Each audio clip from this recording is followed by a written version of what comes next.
Hey Mark, it's Aldo. I'm just out the jungle after a 6-week expedition. Absolute hangout. Flying back. I'll be back in the UK tomorrow and looking forward to getting stuck into the podcast the next day. It's been a while, mate. Looking forward to it. Cheers, man. Big love. I'm aldokane. And I'm Mark Whittle. And this is a 2-episode mini-series talking all about... We talked about parenthood, being a new father, transition and change. And we hope this helps you with your inevitable changes. Enjoy. I'm Mark Whittle, former athlete and city worker turned life and performance coach. And this is the Take Flight podcast. We talk with the greatest minds and performers in the world and understand what it takes to reach your fullest potential and be unapologetically you. If you're finished with conforming to societal norms, done with being told who to be, and ready to take your own life into your hands, subscribe to this channel to hear the most unique conversations and be prepared to be enlightened, educated, and empowered. Our goal is simple: to support and help you navigate your own hero's journey. Enjoy our content, and when you're ready to go that step further, join our private or group coaching programs by inquiring at www.takeflightworld.com or by following me and DMing at markwhittle_TF. Fasten your seatbelt, it's time to take flight. Aldo, it's been a while, mate. How are you doing? How long has it been? Well, that's a good question, actually. We met at the Manor, Charlie's gym. I want to say 2020, but that would have been COVID. Was that right? It was the event we met at was 2019, so it's 5 years ago. Wow. Do you know what I loved about that event as well? I had no idea who was going, what was happening. And was that the 24-hour? I then rode my motorbike down to the Alps the day after. I could barely move. Oh, mate. Who's on your scheduling? Yeah, that was me at the time, yeah. I remember we were sat in that boxing ring and it was like midnight. You were in between one of the sets and... Falling asleep, yeah. But I just remember we had that conversation and it blew me away because I didn't, as I said, I didn't know who was there. And Charlie gave me like the guest list of people who were there. I was like, Aldo, 100%, because I'd already been following what you've been doing. And but then it took me by surprise that we weren't really talking about the Marines and you being a sniper and all that stuff. We were talking about stoicism and mindset and spirituality, and it's kind of where our friendship began, really. I think that was, a lot of the early days podcast, people were big into the military thing, and but that was 20 years ago for me, almost 20 years ago that I got out and left. I've had 2 full careers since then, but having said that, it's the ethos and all of the rest of that stuff from the military is what I still use today. But as far as what I do today is that I'm probably one of the most current people in high risk, high consequence expedition, adventure, TV filming, whether it's climbing big walls, diving to the bottom of the oceans, or supervising people in a cave system. So although I do have that Royal Marines background and training, I'm current in lots of different disciplines, which basically keep me busy now. I suppose that's what we'll talk a lot about, because I guess the skills are transferable. But we are, well, firstly, this is the first podcast I've recorded in almost a year. Wow, privileged. Yeah, me too. I'm so glad it's us. So the last one was in December with Jay, last year in 2023, which was amazing. We did a sort of, I was never going to record a podcast. I was saying to you before we clicked record today, I wasn't going to do it again. And Jay asked me to do another one. Because of the topic, I thought, yeah, do you know what? It'll be different. Not done it like that before. And let's try and make it as authentic as possible. So we're sort of trying to do a rinse and repeat here. I like my creative side as well. So we get the aesthetic. So if people are watching on YouTube, we've got the aesthetic here, which I am so happy with, that I thought would fit perfectly with you. Even a fake fire. Yeah, I know, how authentic. But an opportunity to talk about what's real to us. And again, for people who are watching, it's always strange saying that when it really is just me and you. There's no videographer here. Nick, who's amazing, sets it all up and then leaves. So it's literally just... 3 cameras. 3 cameras, me and you, 2 friends having a conversation, and we've both been on similar journeys in the past, well, say 5 years really, since we met in 2019. So the topic today, really, we're going to be talking about transition and change and how we manage change in our lives, but really looking at fatherhood and how we've both become parents to 2 children in the last 4 or 5 years. So I'm so excited. I've never spoken about it in the sort of depth I think we'll go into today. So yeah, I'm excited. And firstly, mate, just congrats on becoming a dad. Same. Yeah, it's hard work, right? Yeah. Yeah. How have you found it? But also you've had so much going on in the last 5 years. So what's been the sort of balance with? I guess we'll dive into it much later on, but I guess, you know, the headline is that I still want to be my own person doing my things, because that shows my sons, both of them, 1, 3, 1, 5 months old. 5 months? Yeah. Oh, I didn't realise you were so young. Thick of it. God, mate, thank you even more for coming in today. My second one, Aurelius, is he's 5.5 months old, and I've been at home for a month of it. So it's been really tricky. I've been super busy the last 2 years have just been, the last 5 years since we hung out last have been pretty mental. But I guess like top line is I've doubled down to keep doing what I do because it's important. It's important to get out there and explore the world, but tell stories about the environment, about the climate, about, for example, wildlife. And so for me, it's been important to be a role model. And it's actually become more important. It's actually changed my life having kids more than I ever thought it would do. I had Atlas when I was 42. I'm 46 now, so I've left it a little bit later. And I love it.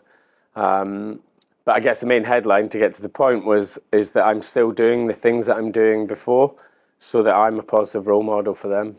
One of the things I think I struggle with more than anything, and just a sort of a reminder for people who are watching, but actually, like, I don't know if I ever spoke to you in this much depth before, but the backstory and what I spoke with Jay about last year was when I was 5 months old, my biological dad wasn't present in my life. And I was fortunate to have my dad, who's my dad, who brought me up as his own, and my mum did an amazing job, I think. All right, yeah. But that did a lot for me in my unconscious as to how I wanted to show up as a dad. I think I was pretty manic even before becoming a dad, of like trying to get everything settled and financially be comfortable, have a house and, you know, a wife, and have all those things set up. But I noticed even more so actually since becoming a dad that I can go into that as well, about needing to be present and needing to be there. It's probably one of the biggest battles I have, is fulfilling my purpose and doing the work that I love and getting home in time and being there and always being present. Like, I don't know. I've only started doubling down into it since having Atlas, because before, like, my biggest weakness is being, and it has to be from necessity, is being at the end of the year when it's the start of the year. You know, I'm already in January going, right, well, let's just make up some stuff. I'm on a job on El Cap in January or February.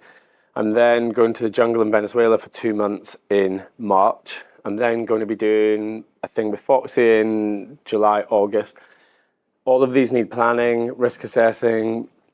So I'm already down the line of planning them. So when I'm on the one, all the hard work's been done. When I'm on this first trip, all of that hard work's been done, and it's now sort of just going through the motions of whatever that job is.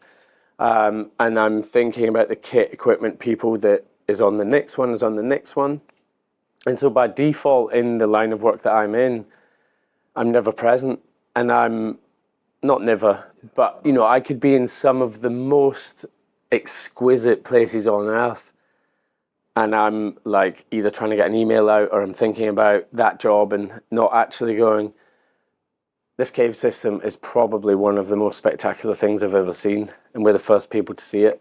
So, like, in a way, having kids has forced me to find a route into being able to shut down, shut off, have a routine that means that when I get in the door, when I finish the day, and it's quite hard when you don't have a 9-to-5 job to have these boundaries and set out like what is the working day when you're in control of it yourself. But setting boundaries now is like, that's the thing. And that's the thing that keeps you present when you need to be present, and also, stops you thinking about down the line. Yeah, totally get it, mate. Even from a business owner perspective, I think so many people can resonate with always having to think about the next thing. Like if you run your own business, if you stop, it stops. You always got to be thinking about the next month's revenue or the next client or the next... We're all on this hedonic treadmill of like the next thing. But like if we want to be philosophical about it, life is what's happening when you're planning for the future.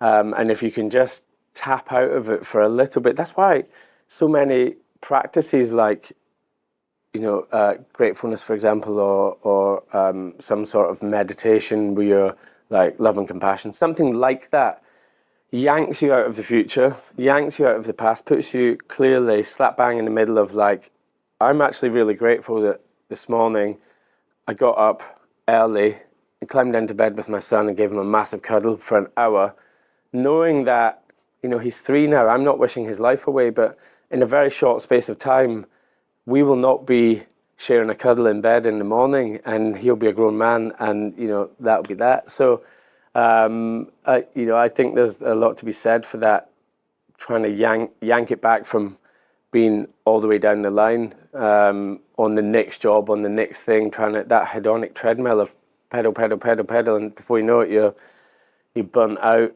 overwhelmed, and heading to an early grave. It's a cheerful start. It's true, mate. Honestly, I felt it so deeply when you say that, because it's done the same for me with kids. It's forced me to slow down and look at myself. I've made massive decisions in my life, including meeting my biological dad, since my daughter was born. Amazing. Because I was seeing things in myself that were mostly unconscious, like how I'd react to things or anger that I hadn't processed. And I was like, I cannot be that example for her. I've refused to be a lesser version of myself because I'm so selfish that I would refuse to do the work or face that part of myself. But even in saying that, like, she's just gone to school this year and she's only 4, and I'm already feeling like, this is an exaggeration, but I'm already feeling like I'm kind of losing her a little bit to things outside of my control, and it happens so quick. I guess that's what, when you start this, when you're talking about change, is like, that is the only constant in this human condition, right? Is that everything, everyone, and everywhere changes. And you're kind of on a hiding to nothing by trying to, I think, and I'm guilty of it as well, of like trying to control, and you essentially just need to grab what is special, like now in that moment. And it can be quite tricky, right? Because there is so much going on now. We live in, talking about change, we live in one of the most exponential times that human beings have ever existed on planet Earth. Yeah. If you were born after the Romans left in sort of Middle England, you potentially could have had 400 or 500 years. My history isn't great, but you could have had 400 or 500 years. How many generations is that of doing nothing other than working someone's land? Whereas now, Atlas is growing up with AI, quantum computing, a very real chance of going to space, but not just going to space, but going to another planet. And yet we have the same biology, we have the same bag of skin and bones and cells that we had a few 100,000 years ago or 1 million years ago when we were cutting around, hunter-gathering. So it's like we're living in this mental time that our biology hasn't caught up with. Even if you think about, going on a ramble now, but even if you think about what it takes to walk out in front of a moving car, judge the speed and know that you can get across before it, is it accelerating? I'm just making this example up. That's new, evolutionary. That being able to work out that spatial awareness is 3 generations old? Yeah. Before that, horse and cart, So, I think we are having to deal with change on a much on a much higher level than any generations before us have ever had to deal with. And, talking about our kids now are going to have to be doing that more than us. Yeah, so it's like a responsibility for us to be able to prepare them for what comes. Because it's funny, I like the car analogy. I often think about it, because I'll take the piss out of my wife a little bit when we cross the roads. Like, she's indecisive, but I think from playing sport and having that spatial awareness, You can do it. yeah, you have you're better at predicting whether or not you have the time and space. You can see things around you a little bit more. So I think there's some things that can improve with that. But yeah, the brain hasn't changed. It's just had exponentially more stimulus to process and understand. And that's why burnout is such a big... Massive. Because the stimulus that we get from our brain on a daily basis is so overwhelming, mate. And that change, if you look at that change, I come from the military where, the leadership would be servant leadership or, it's top-down command and control. There's very few places in the world, in industry, that can still function on a command and control basis. You're looking down the barrel of autonomous working groups in an organization. And that all comes down to change. You can't have one person now that's across all of what's happening in an organization or down the line in tech. So it's becoming it's the change that's happening is happening at a rapid rate of knots where, trying to keep up is probably the wrong answer. Yeah. Stepping off is probably the right answer. Hey, I couldn't agree more, because I think nobody knows you better than you. And I think whenever you're within an organization, there's assumptions made about what someone is capable of. So someone who's in a leadership role is making assumptions based off of what their responsibilities are or what they're trying to deliver on, what someone else underneath them needs to do, regardless of where they're at. So there's no agency in that. There's no autonomy to look after yourself. You feel like you have to get on the treadmill and keep up. That's why I don't see a future where we aren't just working for ourselves. Well, if you look at what you said there, agency and autonomy, they're the two key factors in, if you look at what makes someone happy, is agency, autonomy, gratitude, right? Those three things are the things that allow for the most amount of happiness to flourish in a person. And that doesn't happen. You're looking at a workforce that is burnt out, ineffective, they're cynical, they're exhausted. They're the three sort of key factors when it comes to talking about burnout or overwhelm. That's almost everyone you speak to on a daily basis. And they're not doing anything in the process of trying to keep themselves on the straight and narrow. Yeah. It's just, again, that treadmill of where are we going? What are we doing? I think most people who are doing that feel trapped, right? But if you're in that place of stress, burnout, overwhelm, to get autonomy and agency, sometimes it's as easy as saying, well, what are my options? Because you feel trapped, don't you? But just giving yourself options. They say the one with the options has the power. Yeah. If you just say well, what are my options? You don't actually have to just, like you said, you don't have to keep trying to keep up with the next man or... Well, that's optionality is probably the fundamental trait of being not resilient but being anti-fragile, to coin Nassim Taleb's, of being something resilient, bounces back, something that's anti-fragile grows from it, and I think that's probably one of the key markers of it. So, 'cause I'm smiling at myself as we're talking about agency and freedom, but when I became a dad, I did not feel free. I felt very restricted and trapped. And I think the shift in identity, I found really hard, actually. Yeah. What was your experience with Atlas coming into the world? How did it change how you saw yourself? I don't think I struggled so much with the identity piece, because I guess I was 42 when it happened, so I felt well and truly embedded or railed in who I was and my biases and all the rest of that thing, which is probably a bad thing. So I felt fairly fine with that. I think it was more the worry before having a kid. How bad is my life going to change? What do I need to make sure? And actually, it was more of a reflecting glass on on me, reflecting my bad habits, my I guess like my bad character traits. You did that before he was born? No, I was. That was as he was born and as he started to grow up in the first couple of years. You could see some of these things that then, it's been the best thing for me because it's allowed me to address things like aggression or temper. And effectively having a kid or two kids now has made me work more on myself than I ever did in the last 20 years.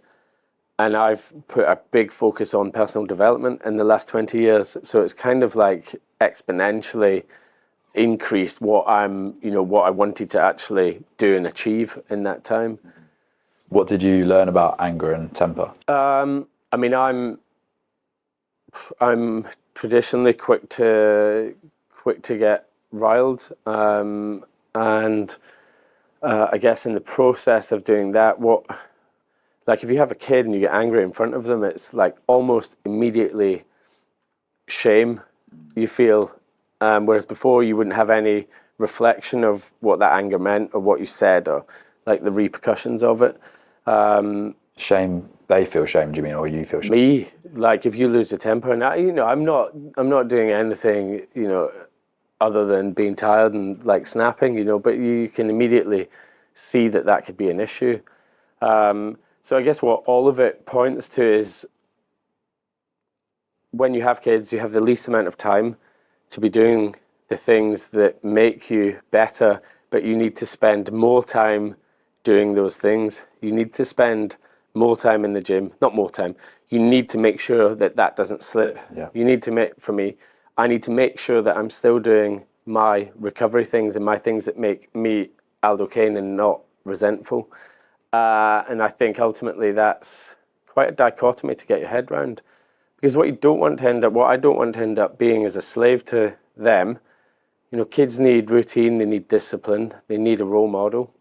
I'm fully aware that my sons will have me as a role model until they're pre-adolescent, adolescent, and then they will look for and need someone else who isn't me as a positive role model. That's the way it works. That's what you look at any animals in the world, in the animal kingdom. That's what adolescence is. You look at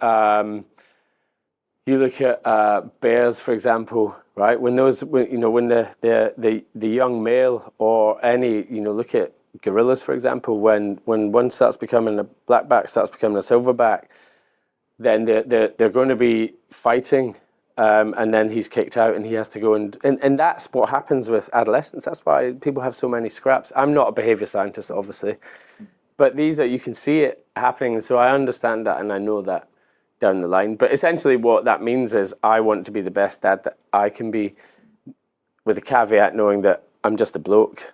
I'm just trying to do the best that you can do, and no one gets taught this. Being a dad, how to juggle it, being a mum.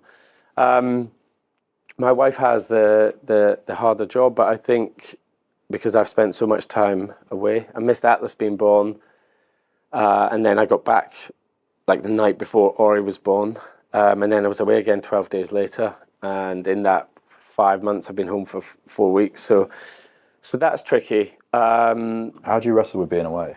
What do you do? Is it like FaceTimes, or how are you? Yeah, I mean... Are you comfortable, like, at peace with being away, or...? Yeah, I'm comfortable being away as long as it's not detrimental to them. There's a difference between being away and being absent. So when I'm away, I'm very connected to them. Now, like, let's be honest, you can be anywhere in the world now and do FaceTime, Starlink. There are a couple of other brands.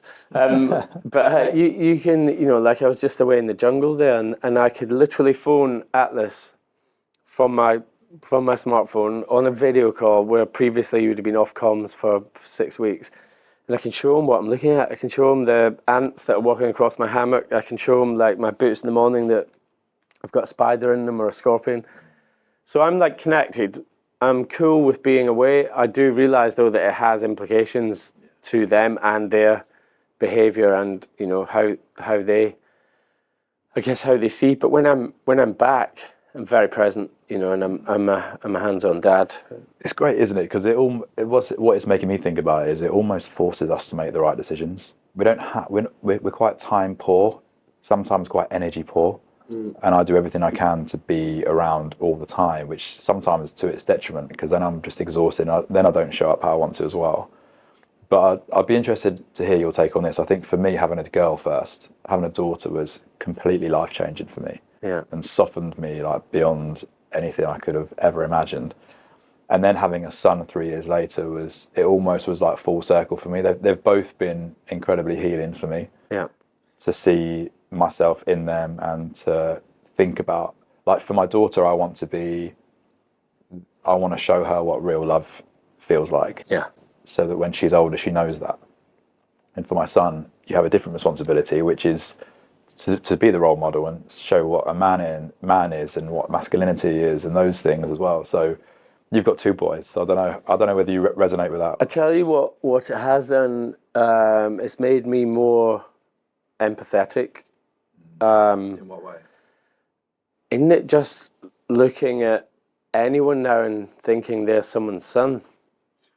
And I spent 10 years in an organisation where we were going to war with people's sons. You know, I never thought about it that way, but being in the Marines or being a soldier, that's lots of people's sons. That's Atlas and Ori, you know, doing their thing down the line. So it kind of made me look at people a bit differently, generally, like a bit more empathetic. Has it allowed you to be more empathetic to the younger version of you? I guess so. Well, I just feel very lucky that I've been able to do the work on myself and understand this and notice that, like when I have my 2 boys, I can notice these things, like I'm aware of them. I would hate to think of me going through life and being unaware of my impact on them. I don't know, I'm probably talking myself around in circles, but you know, it's very apparent now that as 2 young boys, they need a very positive, strong role model in a good way, because it's very easy, if you don't fill that gap, it's very easy to be sucked in with all of the rest of the toxic bullshit that's out there, basically. Yeah. You know, what is it to be a man? Well, I'll tell you what Atlas and I do, and I'm a man and he's going to be a man, as we sit every night before bed and we've got this little, like, cost £3 off Amazon, little emotion wheel. And, you know, 90% of why we're doing it is because I don't have the words to describe how I'm feeling. And I don't want him to have that disability when he's older. So we go, like at night, we just go through this thing and I'll be like, I felt, you know, it's like, it's got anger, sadness, disgust, blah, blah, blah. And then a few other ones. And I'll say, today I felt sad because I was blah, because I was, and then you go down the line and use different words. And that, you know, that alone, that's for me learning. I was never, you know, no one's ever said go and learn about emotions, but I feel like now with these 2 little guys, I've got a responsibility to make sure they have the vocabulary, they have the access to this wider wheel that they can talk about. And that's a real man, you know. I can go and climb a high mountain or go and, like, what does that mean? Just because you're doing tough outdoorsy stuff doesn't mean you're more or less of a bloke. What is probably, you know, the sign more of resilient behavior than anything else is being able to recognize and understand why you're feeling something, labeling it, and then being able to deal with it appropriately in that situation. That might be to go and kick the shit out of a punch bag. It might be to bite your bottom lip and not say anything. It might be to process it down the line. Whatever that is in that time that best suits you, that situation. And so I guess, you know, I would probably never have sat down with an emotion wheel had I not had kids. And it already, like when you talk to Atlas, he will say, today I was sad because I was confused because I thought you were going to be there when I got up in the morning, which is why I chucked my cereal across the floor, but actually it's because I was confused. You know, in that, like when you talk to me like that's so cool. Like I'm not there. Yeah. I'm not there at all. So yeah. Just a short break from this incredible conversation to talk with you about how I transformed my energy management, transformed my quality in sleep, transformed my mood, all through my relationship and consumption of caffeine. About 11 years ago now, I've spoke about it a little bit on the podcast before, but about 11 years ago now, I was diagnosed with chronic fatigue, and it was one of the toughest things I've been through. It altered the way that I was able to experience many things. It had a huge impact in my capacity, of course, and it meant that things like caffeine were quite difficult for me to consume in a way that benefited me. So about 3 years ago now, I discovered an incredible brand called London Nootropics, and ever since then, I've consumed their Mojo product nearly every single morning. I'd say for the last year, I have consumed it every single morning, and the Mojo product includes ingredients such as ginseng, which is amazing for waking the body up in the morning, but also, importantly, cordyceps mushrooms, which has transformed the game for me. It's amazing for boosting energy, really great on the immune system as well. So particularly when my immune system was low through my periods of chronic fatigue, it was massively helpful. It helps me to sustain my energy without a crash. There's no jitters. And for me, running my own business, as well as having 2 young children, it has really been game changing. So if you feel anxiety, if you feel deep tiredness and fatigue anytime during the day, particularly in the afternoon and those crashes that follow with high caffeine consumption, I recommend strongly that you give London Nootropics a try. I'm going to be doing an episode with the founders, Zane in particular, who's a friend of mine and has been for a long time. And I'm only doing sponsorships with brands that I consume, with friends that I admire and businesses that are helping the world. And that's why I'm excited to support them and also to support you if you're looking to improve your relationship with caffeine. So go to londonnootropics.com with the code takeflight and you'll get 20% off your order. I still actually personally pay for my coffee subscription with London Nootropics, so that should change soon. But in the meantime, please do enjoy, and I would love to hear any feedback, how it has benefited you positively as well. Enjoy the rest of this fantastic episode, and we'll see you soon. That's amazing. It makes you think about what their experience of life will be in, when they're 30 plus, 40 plus, like for them to actually feel those emotions. I think, we've grown up being very good at shutting them off and pushing them down and ignoring them and all the things that comes with that and the baggage. Like, what is their experience of life going to be? Hopefully fuller. Flourishing, like that's the thing, is that if you, it's the same as anything, right? The books you don't read won't help you. The words you don't know won't help you. The emotions that you don't know the words for won't help you. Like, and you can say that's fine. I can grind through life and do this, X, Y, and Z, the old way where you've got like 4 things. I'm happy, I'm angry, I'm sad, I'm whatever. And that's it. But isn't it better to like see the full technicolor of what that experience is? When you go to somewhere like new, novel, amazing, let's say you go into a cave system and you're the first person ever to see it and put a torch on it. Like, to have the words to describe that means that it's a much richer experience for you than just go, oh, that's nice. Oh, that's pretty. Like, if you can talk about all and bring all your senses into it. Like, I'm not an expert in any of it. I'd love to be an expert in it, because you can see already how much that makes a young person flourish, be confident, understand that, feeling a certain way is absolutely fine.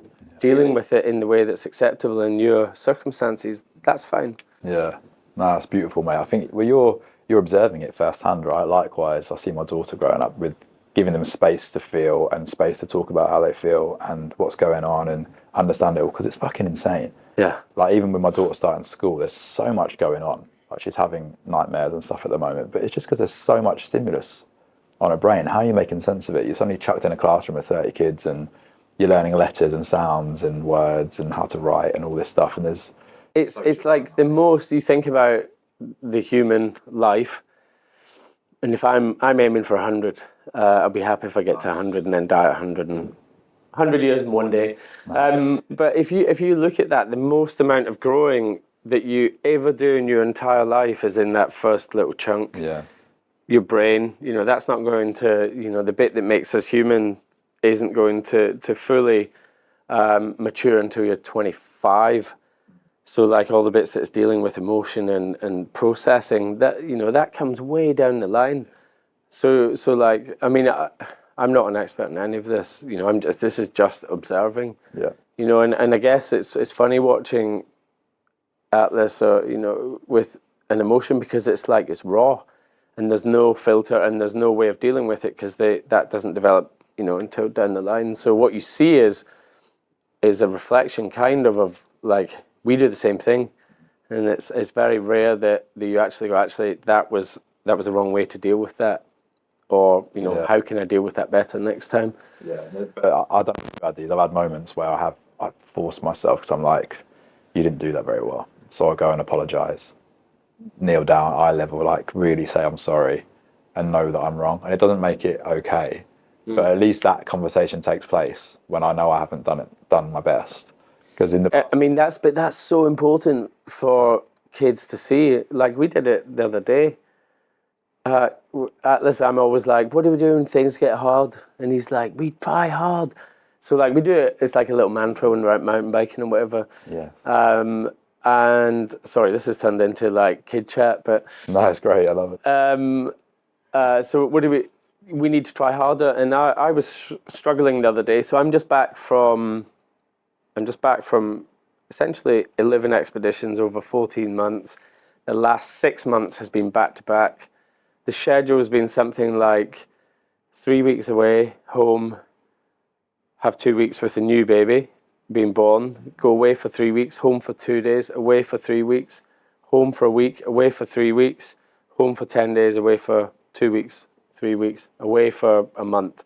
Right, so that's what I've been doing. And I guess I got back and, I'm into, I call it, so I come back from doing these expeditions and I'm leading expeditions in extreme remote hostile locations, but high risk, high consequence areas. So there's a lot going on. And then I come back, and if there's a week or 2 weeks before the next one, I kind of stay on quite a high baseline, and then I head off again. When I finish, it's like teacher at the end of term. I've just this last 2 weeks I've absolutely crashed, and kind of haven't stopped when I've come back. But anyway, I stood with Atlas and then with Ori, and I was just struggling, and I was like, for fuck's sake, stop crying. And then Atlas was there and he just said, you need to try harder. And I was like, he's right. I need to try harder. Like, I've not been here. My wife's been dealing with this for the last 6 weeks and 3 years. And I'm struggling with, just with Ori crying and not being able to pacify him. But that's like, those things are, that's, if I can instill a few of those things in there, then that's great. Sounds like you are.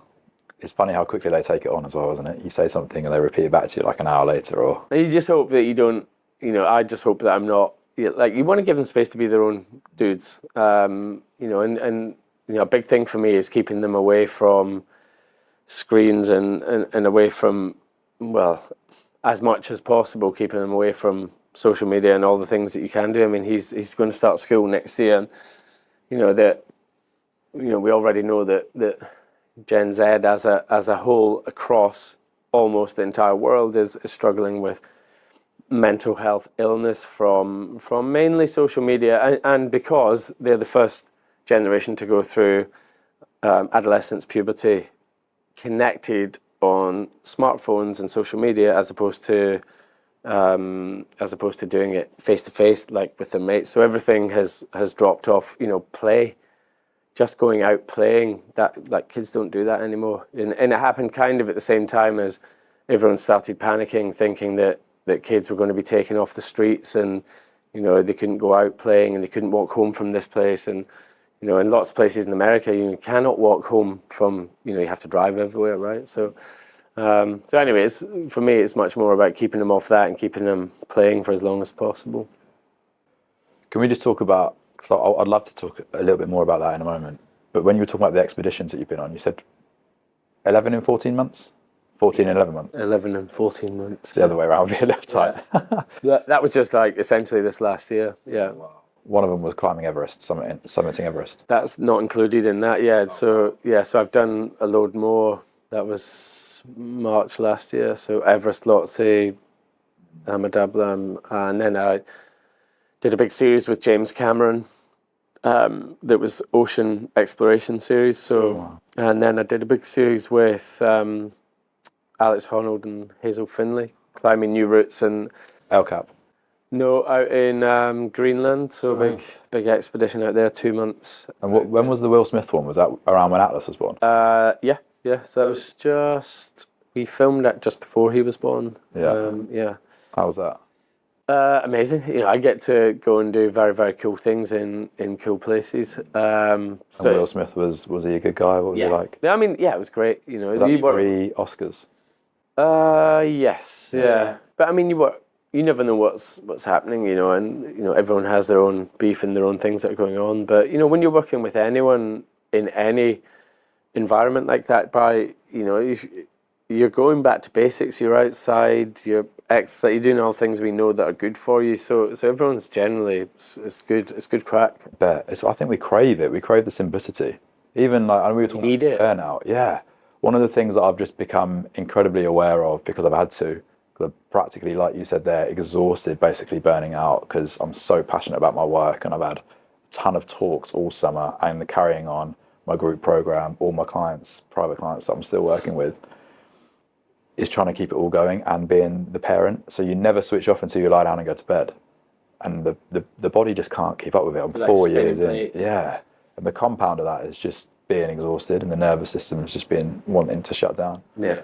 So I've just been really conscious recently of my pace, and I don't have to be going at the pace that I'm going at. If I really just look at my schedule and see the things I'm doing, it's all very manageable and maintainable if I organise myself and prepare myself properly, and then I leave early enough so I'm not rushing to the next thing. I once heard a quote which said, happiness is not being in a rush. Yeah. I was like, even this morning I was just walking slowly, walking in King's Cross, like smiling at people, which people think is kind of weird. Oh, this guy's odd. But by walking slowly, I'm in a much better frame of mind. I'm more aware of things. I'm less threat situation. And and you're missing not as much. If you're rushing around, then you're missing it. And I guess the thing is, not using kids really as an example, but the time that we do spend with them should be spent with them. And if you do a temporal audit and you stretch out, I'm the same. I'm like, fuck, I've got this on, I've got that on, I've got that on, I've got that on, I'm never going to make it, I've got to do this talk and I'm on the train. And actually, if you stretch it out, it doesn't matter. Yeah. Almost nothing matters. Yeah. If you stretch it out far enough, because you're going to be at some point about to kick the bucket. I think about dying every day. I go in the sauna at night, so before bed I go in the sauna and I'll do 5 minutes of just thinking about I'm going to kick the bucket at some point. Might be this, might be that, might be this, might be that. What am I going to look like? Where's it going to be? Who's going to be there? And then think about, it sounds pretty macabre, but it's not, I'll get to the point at the end, but you then think that in 50 years after that, no one really is going to know your name. And then after that, no one's going to even know that you existed. So that, when you do that every single day, it kind of makes a lot of the next day not really matter. That doesn't mean that you don't need to be on time. It doesn't mean that you don't need to be doing the things that you need to do, because we need to have purpose, direction in our life. Otherwise, there's a big void ahead. But it kind of takes away some of the stuff that you waste energy on, traffic, queues, the rush, and it kind of makes you forget about all of that. And especially with kids, you look at kids and dogs, they're very present, they're very in the moment, and they're not thinking about all the way down the line. I mean, look at the rest of the great apes. They're not thinking about next week, they're not thinking about tomorrow. They're thinking about right now. And ultimately, that's not actually a bad way to go. What else does it do for you to meditate on your death like that? It's just quite a stark reminder that it happens, and it's probably the only thing you can guarantee in life that it does happen. We're very separated from it. It makes you, I guess in a way, when I do it for the reason of making sure that when I'm sat with Atlas the next day, I'm not on Instagram. In fact, I've binned it off my phone now. Since becoming a dad, it's off my phone, so I'm not tempted anymore with that well-worn path of going straight into it. You know, I need to use social media for my work, and you know, I get paid through some work that I do on there, for example. But I don't want to just slide into that. You know, you sit down, you get the kid, and then you're plugged in, because that's, you know, you can guarantee with a kid they're not going to do what you ask them or tell them to do, but they will 100% do what you do. So anyway, so I guess that's gone. But thinking about that, like for me, it's not macabre because it happens to everyone. We've just become so polished and processed about, you know, about what happens at the end of life that no one ever talks about it. Then when it happens, everyone's like, shit, you know, I didn't see that coming. And that, you know, it's hard, you know, I'm not taking away how hard it is, but the more you think about it and talk about it and have open conversations with the people who you are close to about it, the less scary it becomes. I think it's so powerful. I had a sauna last night as well. I mean, they're so good. I tell you what's interesting about sauna is that so if I've been away on an expedition, I come back, my blood pressure, resting, pulse is all much lower than it is if I'm at home for any length of time. And not because of the kids and home life, but because of the stress of running around and doing lots of stuff. So and your then heart rate's higher at home, you said? Yeah, a little bit, not much, but like it's like, if you look at it on the scale, it's like a little bit, 2 beats higher resting heart rate, and my blood pressure is higher.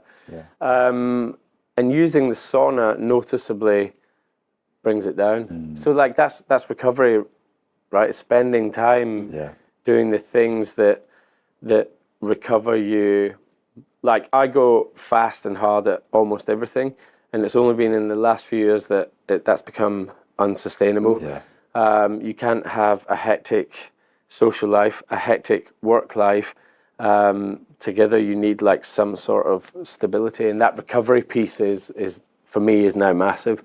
And that recovery piece essentially means that I've got more time, more inclination, more ability to be the person that I am in each of those zones. So dad, work, speaking, expedition. Couldn't agree more, mate. There's a quote, you'll like this because I know you're a stoicism man, but there's a quote by Plato. So Plato says, "When I am tired, I fall into patterns I conquered long ago."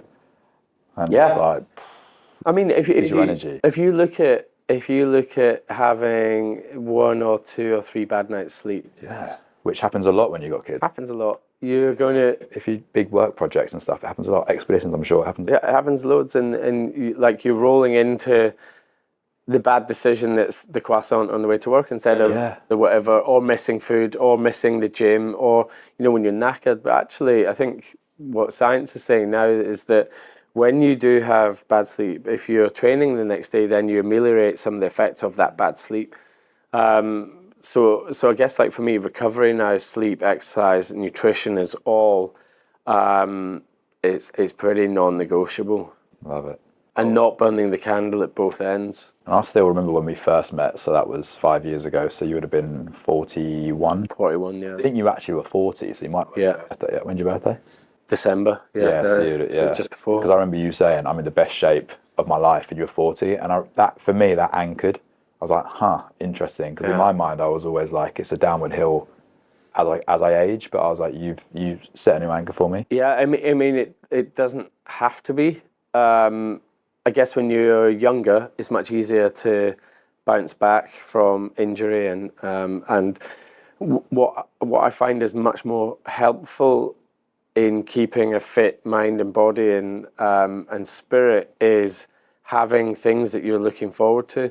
So many of my mates, specifically ones that I grew up with, got to a certain point and then stopped, and then there's nothing that's dragging them forward. There's nothing that's, like Foxy and I and Woody and Carl are doing an Arctic Ultra in March. It's only 10 days, it's only 500 kilometers, and it's going to be hard and miserable, but it's a thing that you're doing, a hard thing, and you need to do a bit of training for it. You can't just rock up and, it's not a free pass.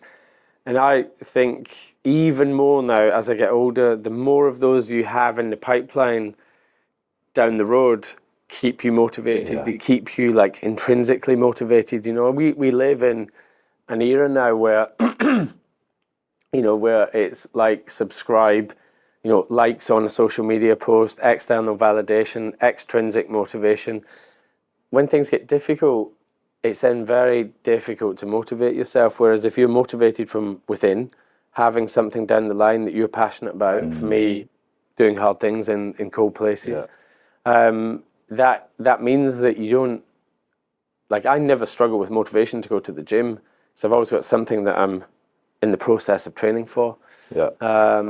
And I find that's helpful. And I tell you what's interesting about that, bouncing back to the kids stuff, is that Atlas comes out every morning, I'm training. I never get him to do stuff. Obviously, he's 3. He knows how to squat. He knows how to pick things up properly. Like, he moves. You want a masterclass in movement, then you watch your kids. Have you shown him, or is he just doing it? He's just copying me, but it's innate in kids, climbing, you know, bending, squatting, jumping. And so that is, you know, we know that movement is the thing that's going to keep you from getting old. You know, we don't get old, you know, we don't stop moving because we get old. We get old because we stop moving. So mobility, stretching. Like, Atlas knows the word stretching. He knows some of the moves. And, you know, that to me is something that if you can hardwire into a little brain about moving and movement, and, you know, we say movement is medicine. That's one of his little things he shouts out when he's, you know, when he's cutting around. And, you know, that's, you know, we could all take a lesson out of that. Well, again, I still remember you recommending the Supple Leopard book to me as well. Like, so good. These are things we've been talking about. So Kelly Starrett is, that's great. And like, I mean, that's a big part of my routine now, is like movement and stretching and Yeah, it's interesting. What, like, another quote for you. So Jim Rohn, who's like, I consider him a mentor, even though he's passed away a long time ago. I listen to him every single week. But Jim Rohn said, success is a few simple disciplines practiced every day, and failure is a few errors in judgment every single day. Yeah. But when you have that goal, especially if you know it's going to be tough in the future that you're working towards, you're forced into making the right decision, because you know you're going to be testing yourself and up against something. And I think what stayed with me as well when you were talking about meditating on your death and being conscious of that, which is something that I don't really do, but I'm going to do now that you've said that, is I was speaking at the NHS yesterday. I told you about, did a session with NHS England, and one of the points I end on is talking about facing your deepest fear, because it's the quickest path to freedom, is to face the thing that you're actually really afraid of. And probably the number one thing that all of us are afraid of subconsciously is that, right? So it's that kind of, I use the analogy that when you're a kid in bed, you're scared of the monster under the bed. If you just look, it actually doesn't matter whether there's a monster there or not, because you know. And in doing so, you also know yourself as well, because you'll then see how you respond if there is one, right? So it's almost like you free yourself from that. So I think on both accounts, having a goal in the future forces you to do the right disciplines, and meditating on the things you're truly fearful of also free. And look, it's going to happen to everyone. And not being morbid, but, you know, that's the drill. That's what makes this such an amazing opportunity to get, like, not only have we not been born into feudal England, not only have we are so lucky to be born in the UK, for example, or live in the UK, or Atlas, for example, you know, is probably, you know, just by that happening, he's probably in the top 1 or 2% of people that are born lucky, regardless of your socio-economic system in the UK or position, for example. So I guess all of that means that, you know, when you travel, you see how lucky we are. But meditating on the fact that we do die means that this is such a wonderful opportunity. Like, it's short. Even if we banged out 100 years, it's short. You know, the first 20 years you're pissing around and whatever. First 30 years you're pissing around. The last 20 you're possibly not even mobile. So you've got like a little chunk in the middle that you can do the most, be the most, see the most. Does that then mean that sitting at a desk for 30 years is probably bad for your health, going to kill you, and not very enjoyable? probably. Yeah. Fucking hell, yeah. If that isn't a pitch to change your life, then I don't know what is. But mate, it's funny because I was actually chatting about it with my wife last night. Sadly, my grandma, who I was super, super close with, passed away last year. But I really experienced that death. And I know that might sound weird, but like, you know, she was in the hospital and she actually fell and broke her hip. She went to the hospital, had the operation, but she was 96, so she was 4 years off your. Yeah.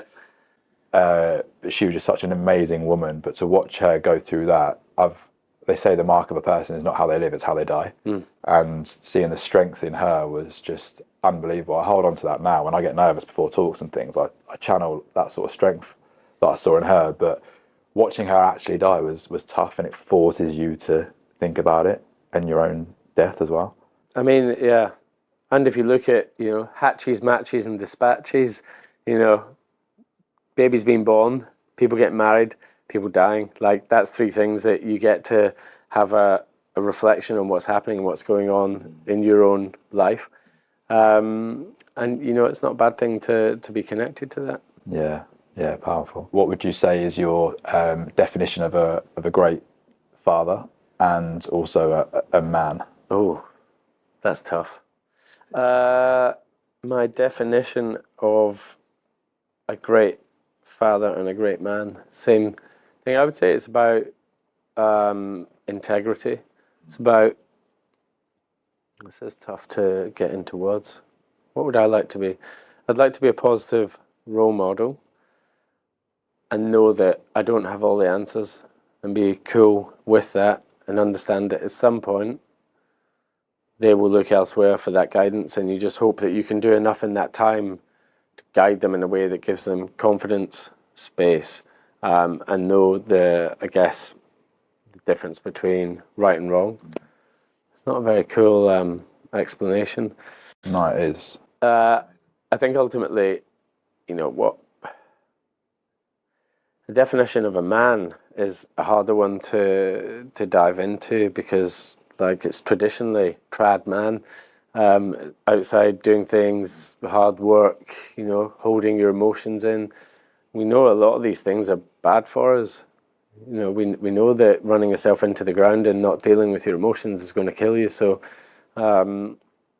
as a man, as a father, I'd like to be a role model that's someone who's able to first of all understand why I feel a certain way. Like you can probably put emotions up there, like an understanding of my emotions and how to deal with them, because that is probably at the cornerstone of every right, wrong, good and bad decision in your entire life, is how you reacted to it and where that came from. So it's something that I would like to spend much more time learning and becoming sort of proficient in. So I would like to be a good role model and sort of open the doors to show Atlas and Ori like what the world is and how to interact with it. Amazing, mate. I love that. You should have given me prep for that. You can say it again if you want. Yeah. Do you want to rethink it? You good? No, that's good. I just don't have anything very poetic to say about it. Hitting everything. I think actually what you've done is you've defined it in a way that is not out of reach, because that's sometimes what I do. What I expect myself to be able to do is actually out of reach, and it's not realistic sometimes. I think what we've got to remember as well, which is the hard thing, is that my parents, your parents, us as parents, our kids as parents, their kids as parents, there is no people aren't teaching people how to be parents. We just learn by osmosis. All of my bad habits have been distilled potentially through generations and generations of both on my mum's side and my dad's side. It kind of takes a circuit breaker. You know, first of all, you need to cut yourself some slack. We need to cut ourselves some slack. We're just people, and we're just doing the best we can with the resources that we've got at that time and the knowledge we've got. But we are in a position of creating a circuit breaker because we have an awareness, because we're talking about this. I can probably guarantee you my dad has never had a conversation like this with anyone. I can pretty much guarantee his dad didn't. or my mum's dad didn't have a conversation with anyone about feelings, emotions, what it's like to be a dad, what it's not like to be a dad. So by cutting slack and this awareness that we now have, like we're more connected now to like what the job is. Like you have the responsibility to look after this kid. I'm not getting up at 6 and going down a coal mine and coming out at 9 and he's in bed and like having no interaction with it and having no time inclination. I have time, which is a commodity that lots of people don't have. Time is the thing that allows you to think and to have space and to then have a conversation with yourself about what does this mean? Like, what does that mean if I do or say this to that person there? So essentially, we are now in a position of the circuit breaker. We know what works, we know what doesn't. There's plenty of scientists out there. You can buy a scientist's life work for £7 or £7.99, right? You can learn from someone who spent their entire life learning about child psychology, and they've put it into like a book that you can read that's really easy in 2 days. And you might just get a nugget that goes, do you know what? I didn't realize that if you said that's not great, let me show you how to do it, then that will steal their confidence for the rest of their life. You know, we're just in a really unique position now, and it's exciting. You know, we still make mistakes, of course we are. We're just two dudes that are dads. But we're in a really exciting place now where you can say, actually, how else could you do that? How else, you know, show me another way. That doesn't work. Well, that's a shame. You know, well, you can't do it. Let's find out another way that you can do it. I don't know. Obviously, I'm not an expert. You are, mate. This is fucking brilliant. Legend, Aldo. Thank you, mate.